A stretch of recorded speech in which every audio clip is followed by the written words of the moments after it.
Monetization পেজে আপনারা অনেকেই এই বিষয়টা লক্ষ্য করেন যে যারা শুধু টেক্সট দিয়ে আপলোড করেছে তাদের ক্ষেত্রে এই ইনসাইটে গেলে কিন্তু এই ধরনের পোস্ট হ্যাজ লিমিট রিচ এই অপশনটা দেখাচ্ছে, মানে মনে হচ্ছে যে এখানে কোনো ধরনের প্রবলেম আছে।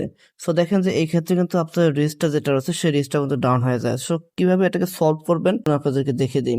সেজন্য আপনারা যে কাজটি করবেন, এই আপনারা যে টেক্সটটা আপলোড করেছেন সেই টেক্সটটা এখানে থ্রি লাইনে যাবেন এবং থ্রি লাইনে যাওয়ার পরে এখানে এডিট পোস্টে যাবেন অ্যান্ড এডিট পোস্টে যাওয়ার পরে ফটো এবং ভিডিও দেখতে পাচ্ছেন, এখান থেকে আপনি আপনার ফটোটাকে সিলেক্ট করে নেবেন। তো দেখেন যে আমি একটা ফটো সিলেক্ট করে নিয়েছি এবং ফটো সিলেক্ট করার পরে এখানে আমি সেভ অপশনে ক্লিক করে দিলাম। ফটোটা এখানে আপলোড করার পরে আপনি এখানে একটু রিফ্রেশ দিবেন অ্যান্ড রিফ্রেশ করার পর এটা সম্পূর্ণ এভাবে আপনি কেটে দিবেন। কেটে দিয়ে আবার ফেসবুকের মধ্যে ঢুকবেন এবং ঢোকার পরে আপনার প্রোফাইলের মধ্যে চলে আসবেন। আপনার যে ফটোটা আপনি এই মুহূর্তে আপডেট করলেন সেই ফটোর মধ্যে চলে যাবেন। দেখতে পাচ্ছেন এই যে টেক্সট এবং এই যে ফটোটা। So see insights and ads এর মধ্যে গেলে এখানে আপনারা দেখতে পাবেন, দেখেন যে এই ধরনের প্রবলেমটা কিন্তু এখন আর নাই।